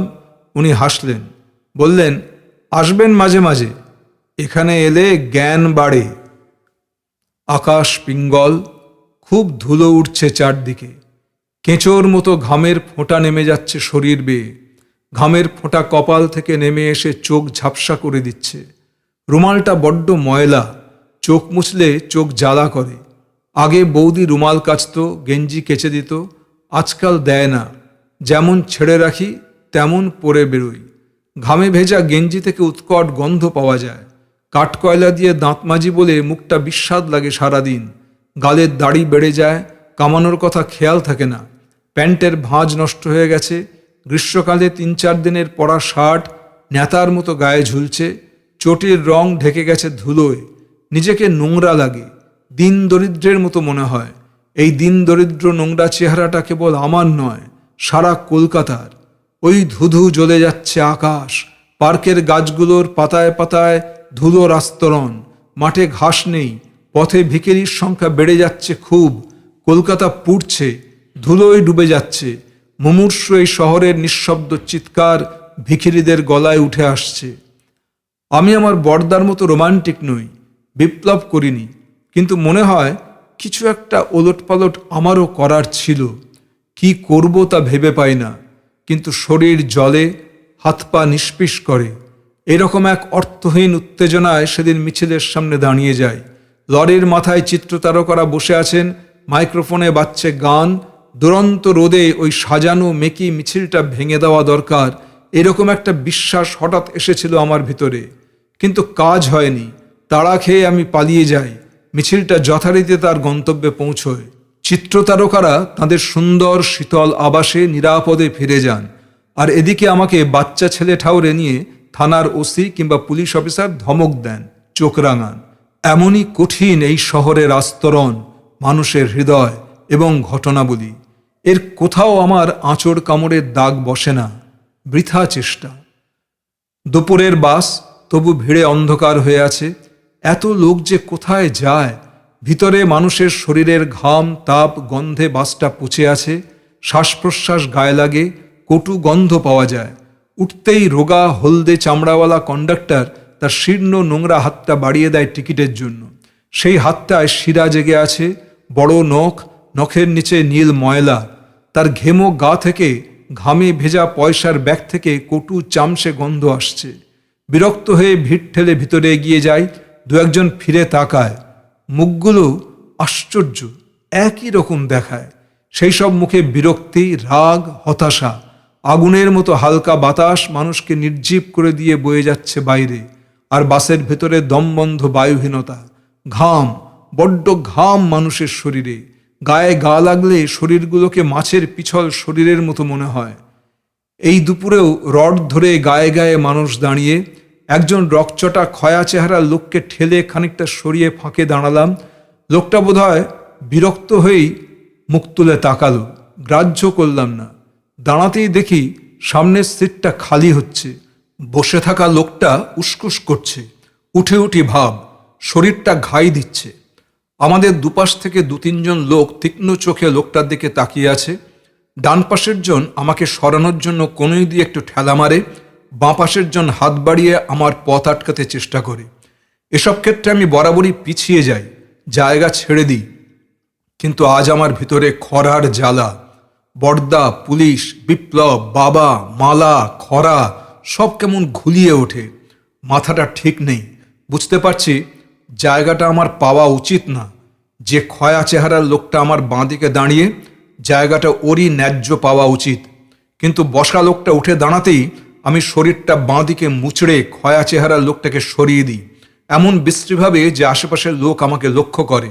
খয়া মানুষটার চেহারা খেঁকি ধরনের, যেন টোকা লাগলেই খ্যাঁক করে উঠে মেয়েলি গলায় ঝগড়া করবে। কিন্তু ঝগড়ার জন্য আমিও প্রস্তুত। কিছু বললেই আমি লোকটার ঘাড় ধরব।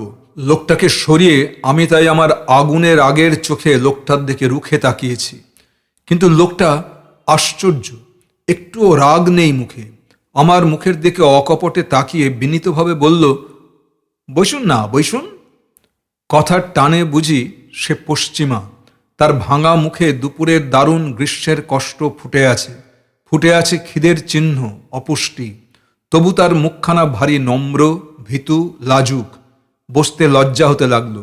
তবু বসলাম। লোকটা আবার উদাস চোখে বাইরের জ্বলন্ত কলকাতা দেখতে লাগলো। আমি বেশি দূরে যাব না, মাত্র কয়েকটা স্টপ।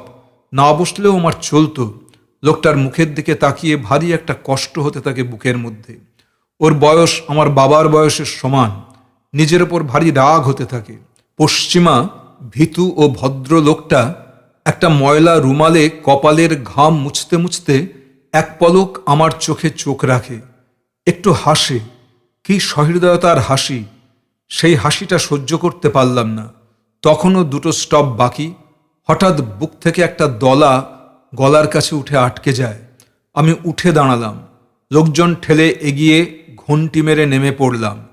চারিদিকে কলকাতা জ্বলছে। নিজেকে মনে মনে বলি, নেন্টু, এটুকু হেঁটে যাও, এই কষ্টের শান্তিটুকু নাও। ওই লোকটাকে তুমি বড় নিষ্ঠুরভাবে বসতে দাওনি।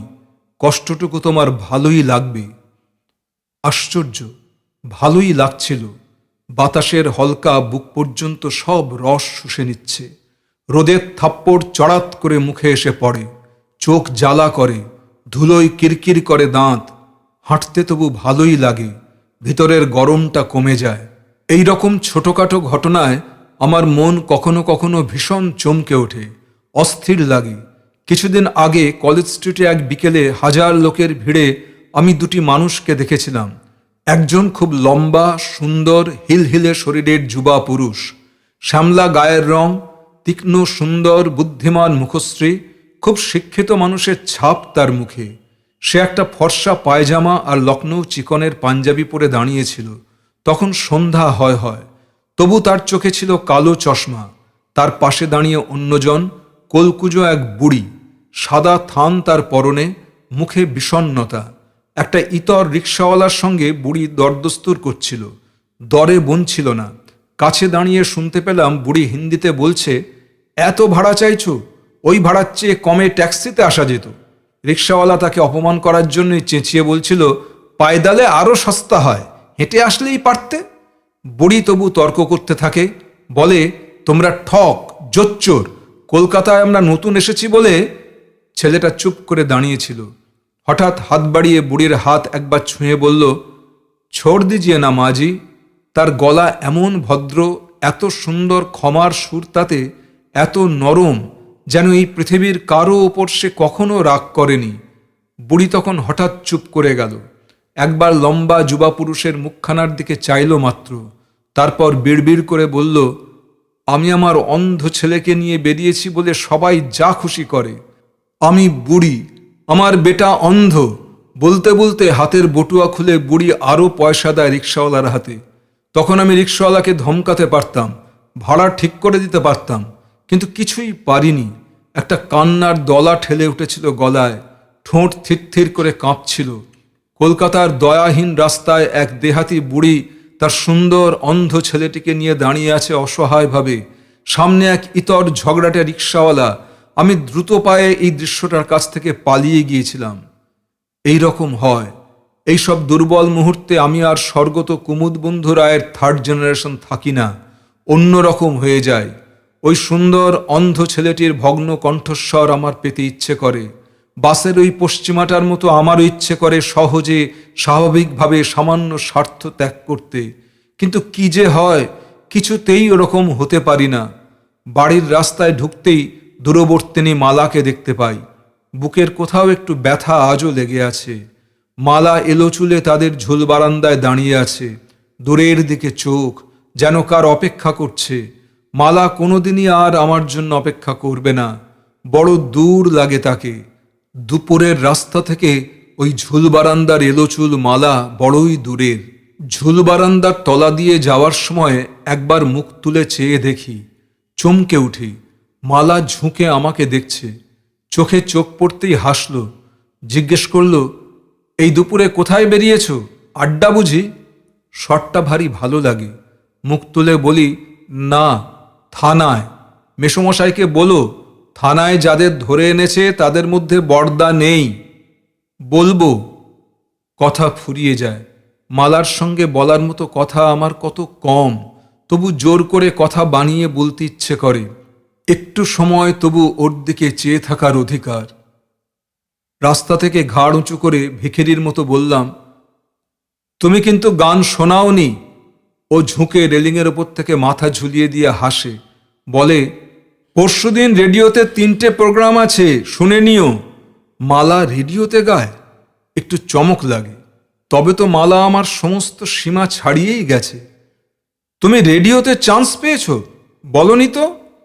ও ম্লান হেসে বলে, সমু, আমি রেডিওতে এর আগে আরও 4 বার গেয়েছি। তুমি খবর রাখো না। যে খবর রাখে না তাকে আমার বলার দরকার কিসের? রেডিওর গান তো জনসাধারণের জন্য মালা। মালা উদাসীন চোখে চেয়ে বলে, তুমি জনসাধারণ নও? নিজেকে তার বেশি ভেবো না সমু। দি বক্সার ইজ ডেড। কথাটা আজকাল মালা বারবার বলে।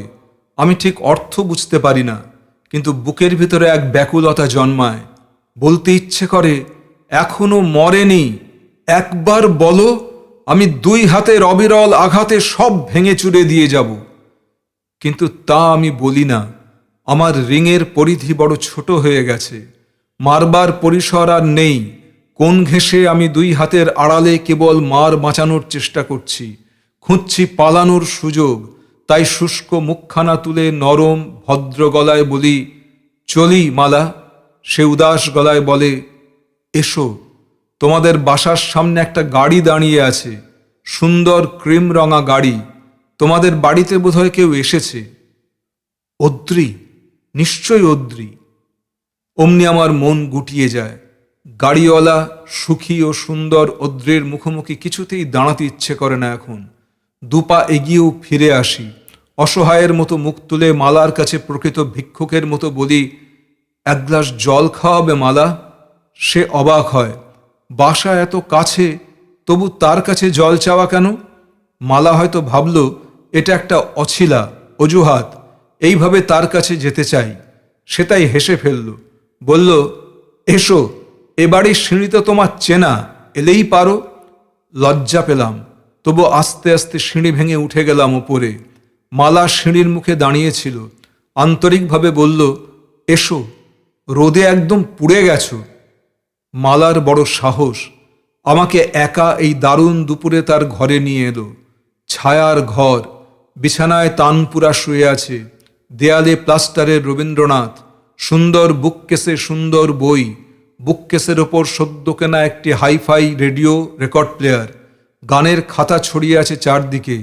চারদিকে তাকালেই বোঝা যায় এই ঘরে যে থাকে তার বাস বাইরের রুক্ষ ওই পৃথিবীতে নয়, তার বাস পৃথিবীর ধুলো মাটির আস্তরণের একটু ওপরে, একটা স্বপ্নের জগৎ যেখানে অবিরল পৃথিবীর সব দুঃখ ও হতাশা, ব্যর্থতা এবং প্রত্যাখ্যান গান হয়ে যায়।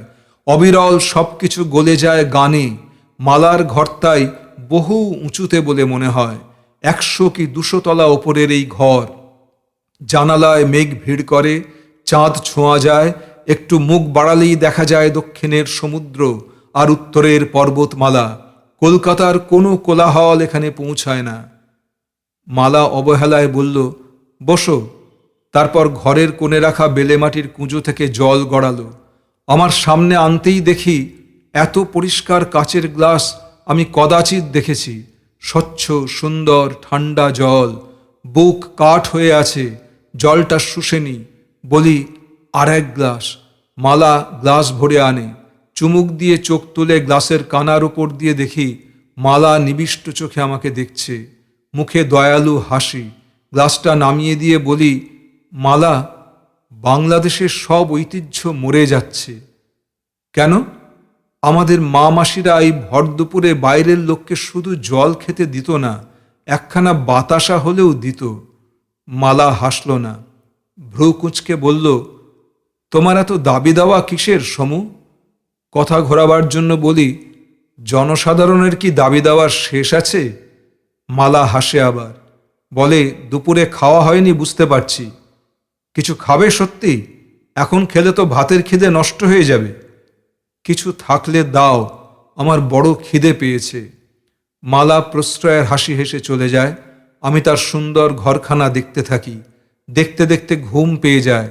ইচ্ছে করে মালার সুন্দর সুগন্ধি নরম বিছানায় শুয়ে থাকি, গভীর ঘুমে তলিয়ে যাই। কিন্তু তা হয় না। হাই তুলে উঠে একটু পায়চারি করি।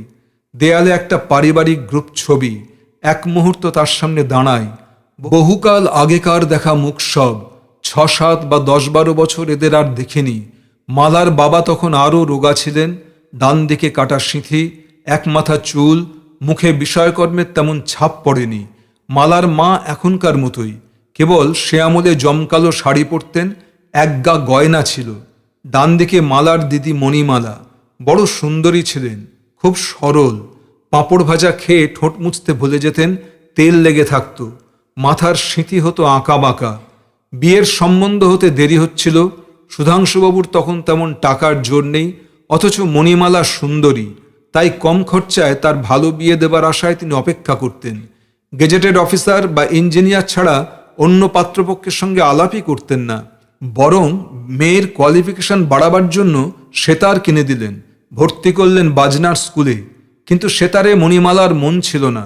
সকাল বিকেল টুংটাং করতেন। আমরা গেলে লজ্জায় হেসে বলতেন, দেখ কি বিচ্ছিরি যন্ত্র। দুটো হাত দুভাবে নাড়তে নাড়তে আমার শরীর ব্যথা হয়ে গেল। অবশেষে মণিমালার আইএএস বর জুটে যায়। পিছনে দাঁড়িয়ে মালার বড়দা রতন, গম্ভীর মানুষ। তার সম্বন্ধে বেশি কিছু জানা নেই, শুধু জানতাম তিনি অনেক ইন্টারভিউ দেন, চাকরি পান না। আমরা তাদের ছাদে উঠলে ভারী বিরক্ত হতেন। একটু দূরে দাঁড়িয়ে মানিক, আমার চেয়ে বয়সে কিছু বড়, ছোটদার বন্ধু। লেখাপড়া তেমন হয়নি, তবে ভালো ফুটবল খেলত ছেলেটা। সেই জোরে রেলে চাকরি পেয়েছিল। এ পাড়ায় বিস্তর মারপিট করেছে সে, মার খেয়েছেও অনেক। একবার নন্দরানীর স্কুলে যাওয়া সে প্রায় বন্ধ করেছিল, রাস্তায় রোজ দাঁড়িয়ে থেকে। বোধহয় নিজেদের বাসায় সে কখনো নন্দরানীকে আরও ঘনিষ্ঠভাবে কিছু করেছিল।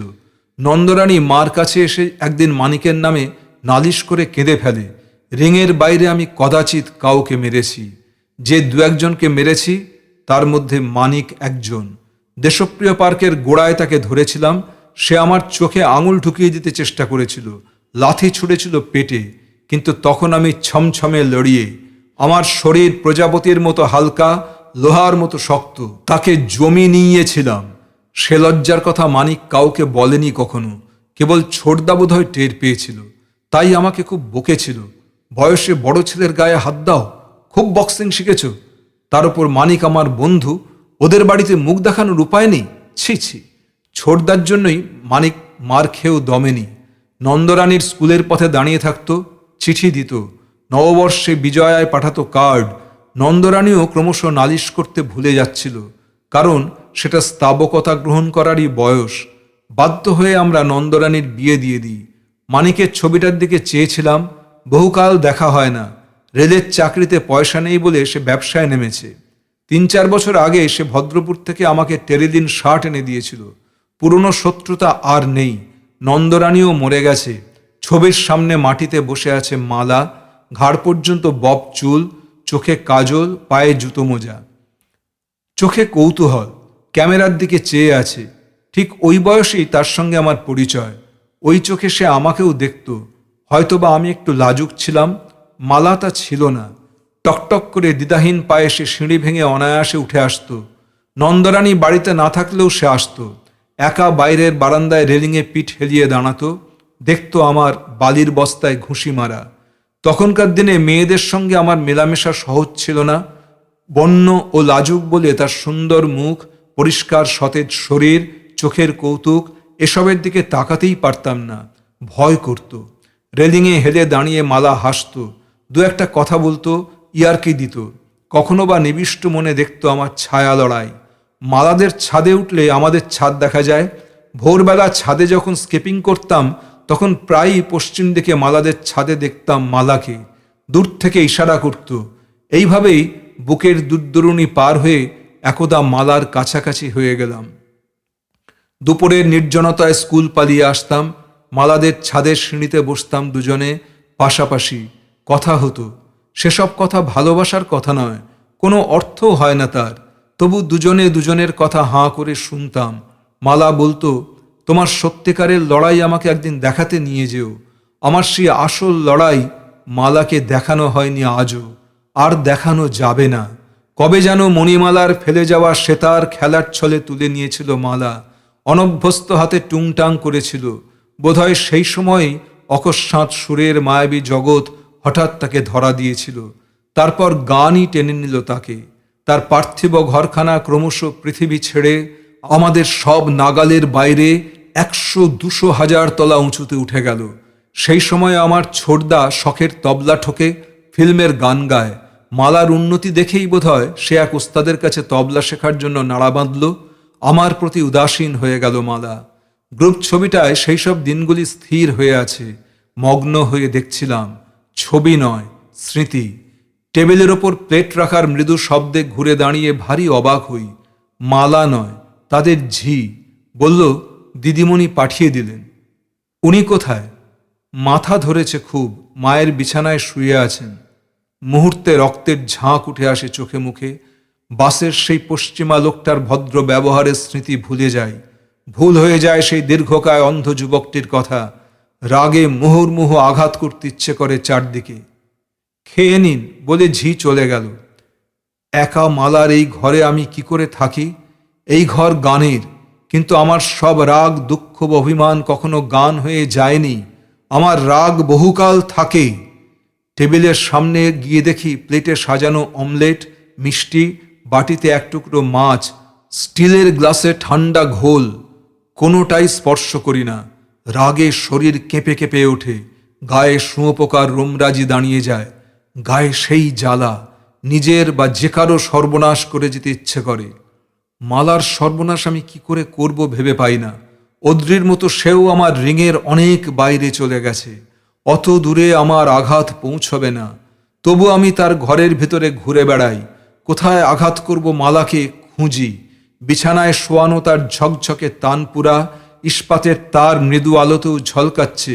মেঝের কার্পেটে পড়ে আছে পেতলের ডুগি আর ছোট্ট তবলা, পড়ে আছে হারমোনিয়াম, চারদিকে গানের খাতা, বই, বুককেসের ওপর রেডিও, রেকর্ড প্লেয়ার, খোলা কাঠের বাক্সে রেকর্ডের গাদা।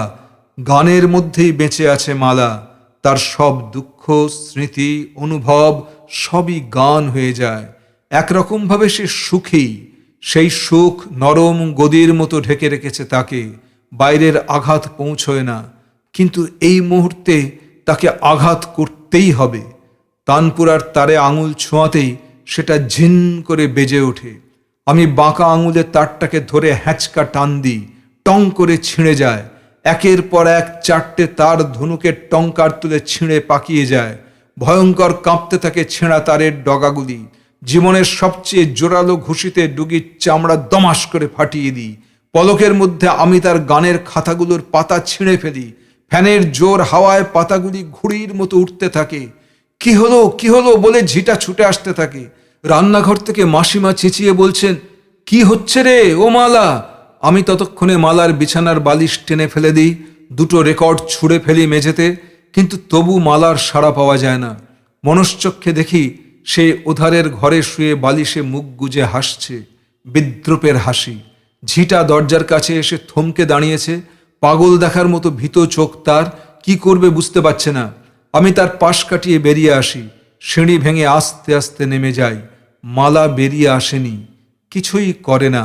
সিঁড়ি দিয়ে নামতে নামতে ওপরে মাসিমা আর ঝিয়ের গলা পাই। ও মা, কি কাণ্ড, এ কি পাগলামি! রাস্তা থেকে এক পলক ওপরের ঝুল বারান্দার দিকে তাকাই। না, মালা নেই। এই অবহেলায়, উপেক্ষায় আমার শরীর আবার রাগে কেঁপে ওঠে। অসহায়ভাবে বুঝতে পারি পৃথিবীতে আমার আঁচড় কামড়ের কোনো দাগ বসে না। আমি বড় দুর্বল। ক্রিমরঙা গাড়িটার গায়ে পাতলা চাদরের মতো ধুলোর আস্তরণ পড়েছে। গাড়িটা পেরিয়ে যেতে যেতে একটু দাঁড়াই। প্রতিশোধের কথা মনে পড়ে। আমি কিছুই ভুলিনি।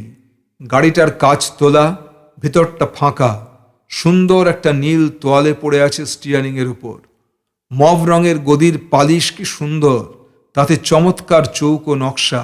গাড়ির পিছনে পালকের ঝাড়ন, সুতো দিয়ে ঝোলানো একটা সুন্দর পুতুল। অদ্রির গাড়ি। কাঁচটা ভেঙে দিয়ে যাব?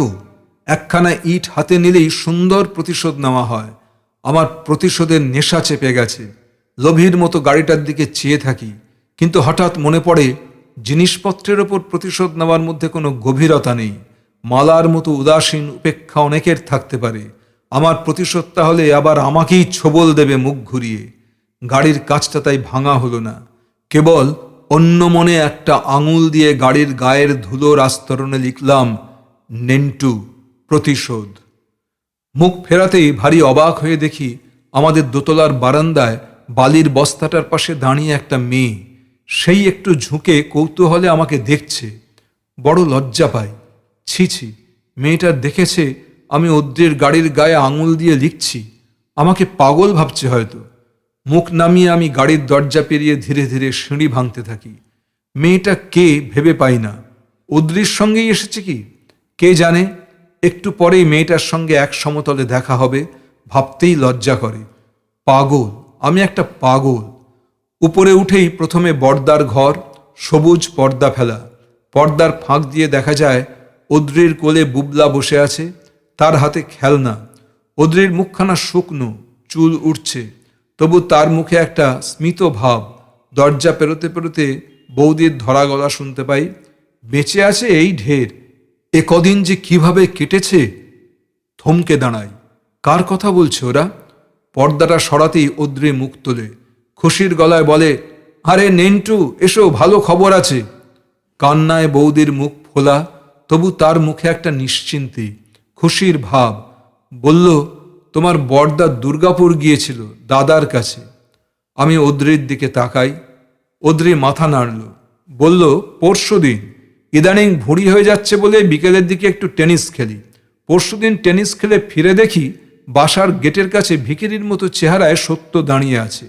প্রথমটায় চিনতেই পারিনি। গালে কাঁচা পাকা দাড়ি, চুল জট বেঁধেছে, গায়ে ভীষণ ময়লা, না ঘুমোনো চোখ খুব লাল। কষ্টে চিনতে পারলাম। প্রথমটায় কোনো কথাই বলে না, জিজ্ঞেস করলে হয় হাসে, নয়তো গম্ভীর হয়ে থাকে। বাথরুমে গিয়ে অনেকক্ষণ ইচ্ছে মতো স্নান করলো, দাড়ি কামালো, বলল রাতে মুরগির ঝোল দিয়ে ভাত খাবো। সঙ্গে সঙ্গে চাকরকে দিয়ে মুরগি আনালাম, খুব তৃপ্তির সঙ্গে খেলো। পাছে পালায় সেই ভয়ে নিজের সঙ্গে নিয়ে শুলাম, কিন্তু কথাবার্তা হলো না। সারা রাত পাথরের মতো ঘুমোলো। উঠল অনেক বেলায়, রবিবার ছিল কাল, কাজেই নিজে দেখে শুনে ভালো রান্নাবান্না করালাম। ভাবলাম তোমাদের কাছে একটা টেলিগ্রাম করে দিই। সত্য বোধ হয় সেটা আন্দাজ করে বলল, বাড়িতে কোনো খবর দেবেন না, সম্ভবত পুলিশ আমাদের বাসার দিকে নজর রাখছে। ফলে সারাদিন সত্য শুয়ে বসে রইল। দু চারটে কথা থেকে যা বুঝতে পারলাম, একদিন সে পায়ে হেঁটে হেঁটে ঘুরেছে। যতদূর মনে হলো সে কোনো রাজনৈতিক দলের সঙ্গে ছিল না, সে ঘুরেছে একা একা। কেন ঘুরেছে তা সঠিক বলল না, কেবল বলল আশপাশটা একটু দেখে নিচ্ছে আর কি। এত বয়স পর্যন্ত তো কলকাতা চাপা পড়ে রইলাম। আমি রাজনীতির কথাও জিজ্ঞেস করলাম। ও একটু ভেবেচিন্তে বলল, রাজনীতি মানে হচ্ছে শ্রেষ্ঠ নীতি, সেই নীতি ঠিক করতে একটু সময় নেওয়া দরকার। মনে হলো ওর ভিতরে একটু দ্বিধার ভাব এসেছে। বিকেলের দিকে বলল, আমার জুতো জোড়া ছিঁড়ে গেছে, এক জোড়া জুতো কিনে দিন, আর 10টা টাকা দিলাম। বিকেলে খুব নেশা করে ফিরল, একটু মাতলামি করল, বুবলার কথা বলে কান্নাকাটি করল কিছুক্ষণ। আজ সকালে উঠে দেখি নেই। তোলপাড় করে আশপাশে খুঁজলাম, কোথাও নেই। আরও খোঁজবার জন্য লোক লাগিয়ে আমি চলে এসেছি। ভাবছি রানুকে নিয়ে যাব। রানু আমার কাছে কয়েকদিন থাক, যদি সত্য ফেরে বা ওকে খুঁজে পাওয়া যায়, তবে ওখানেই রানুর সঙ্গে ওর দেখা হতে পারবে। আমার মনে হচ্ছে সত্য ফিরবে ঠিক, আমার বাসাটা সেন্টার করে চারদিকে ঘুরবে। রানু বা বাচ্চাদের সঙ্গে দেখা হলে মনটা নরম হবে ওর, ও সব পাগলামি কমে যাবে। অদ্রির দিকে একাগ্রভাবে তাকিয়েছিল বৌদি, যেন যতবার অদ্রি গল্পটা বলবে ততবার সমান মনোযোগে সে শুনবে। অদ্রির কথা হয়ে গেলে বৌদি আমার দিকে ফিরে ছেলে মানুষের মতো বলল, যাব ঠাকুরপো। আমি হেসে বললাম, যাওয়াই তো উচিত, মা বাবাকে খবর দাও, ওদের ঘটনাটা জানানো দরকার। বৌদি বলল, যাচ্ছিলাম, তুমি এসে গেলে। দাদা গল্পটা শুরু করলো, তাই যাওয়া হলো না। বৌদি উঠে গেল। একটু বাদেই হতচকিত বাবা আর মা ঘরে এসে ঢুকল। বাবা নিজেকে সামলানোর চেষ্টা করতে গিয়ে লাল হয়ে গেছেন, গাল কাঁপছে। মা কেঁদে ফেলেছে, চেঁচিয়ে বলছে, ও বাবা অদ্রি, আমার ছেলে নাকি বেঁচে আছে, সবাই বলে মেরে ফেলেছে। বলো বাবা, তার কথা বলো, সে কেমন, কোথায়? অদ্রি উঠে হাত ধরে মাকে বসালো। বাবা চেয়ারে বসে গলা খাঁকারি দিয়ে নিজেকে স্বাভাবিক রাখার চেষ্টা করছেন। ঘরে যখন এই দৃশ্য, তখন হঠাৎ চোখে পড়ল বারান্দার দরজায় সেই মেয়েটি দাঁড়িয়ে। অদ্রি দাদার কথা বলছে, সকলের চোখ তার দিকে, শুধু মেয়েটি একদৃষ্টে আমাকে দেখছে। চোখে ভীষণ কৌতূহল, যেন বা সে আমাকে গুরুতর কোনো অন্যায় করতে গোপনে দেখে ফেলেছে। লজ্জায় চোখ নামিয়ে নিলাম। দাদার কথা শুনতে শুনতে মেয়েটির কথা ভুলে গিয়েছিলাম। ও দেখেছে আমি অদ্রির গাড়ির গায়ে ধুলোর আস্তরণে লিখে রেখেছি, নেন্টু প্রতিশোধ।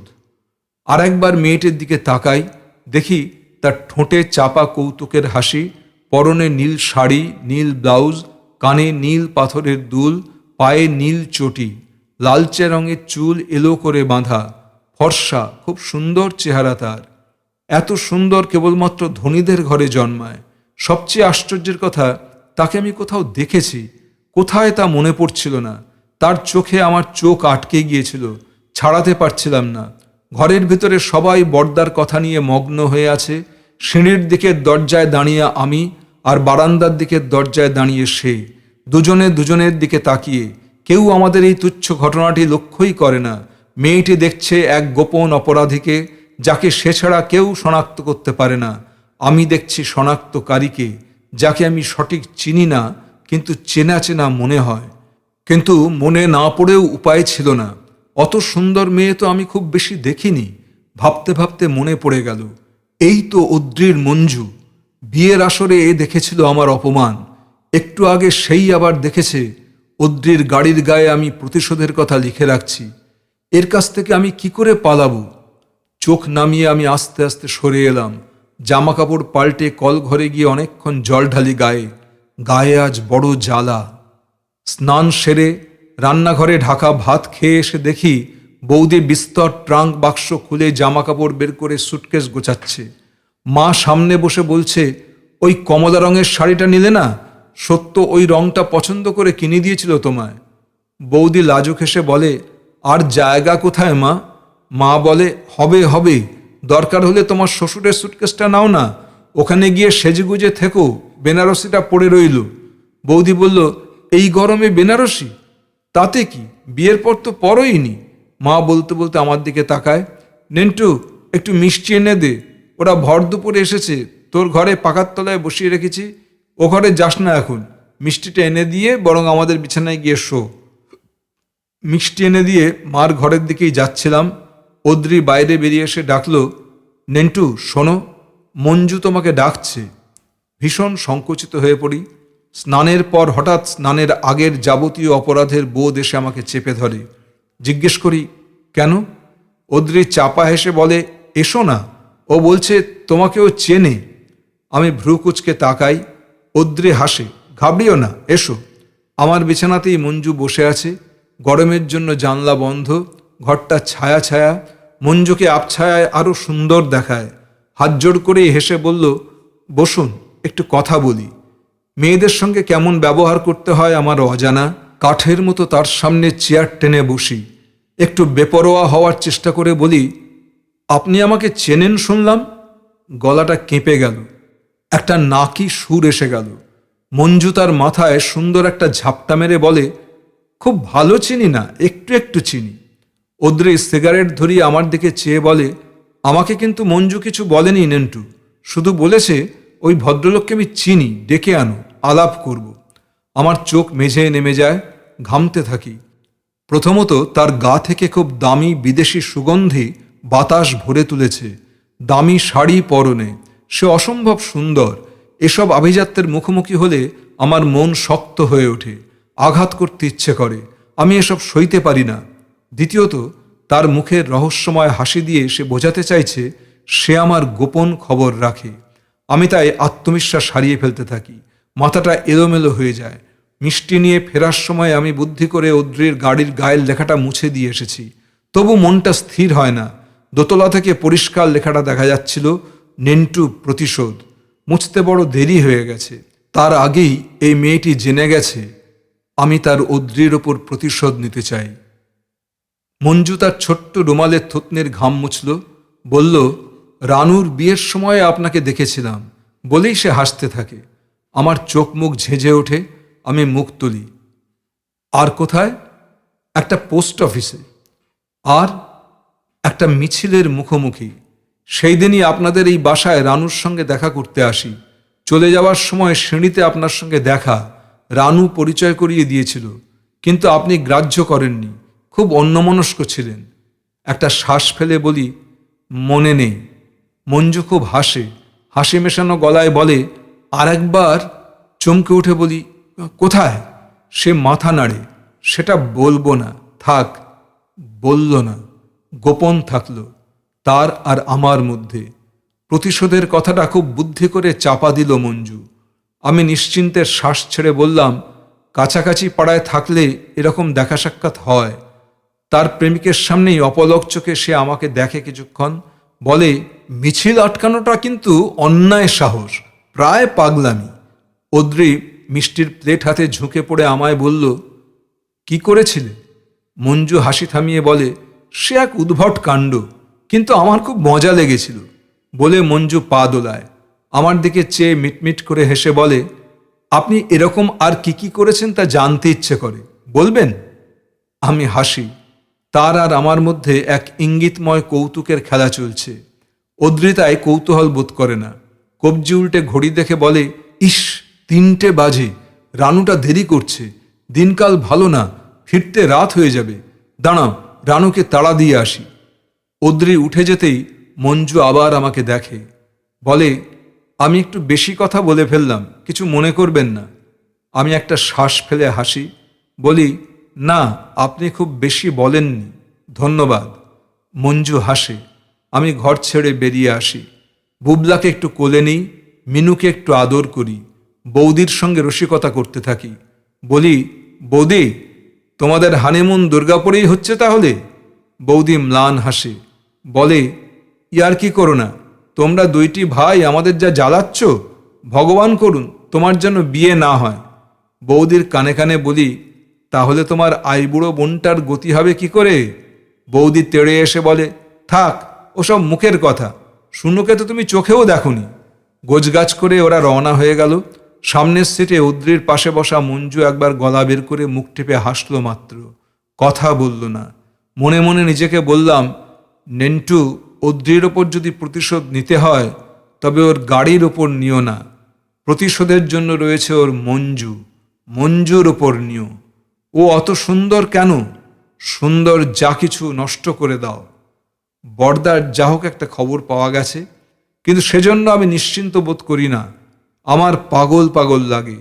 অদ্রির গাড়ির ওপর থেকে প্রতিশোধের কথাটা মুছে দেওয়া গেছে, মালা তার তানপোড়া সারিয়ে নেবে, তবলা ছেয়ে নেবে, গানের খাতা বেঁধে নেবে আবার।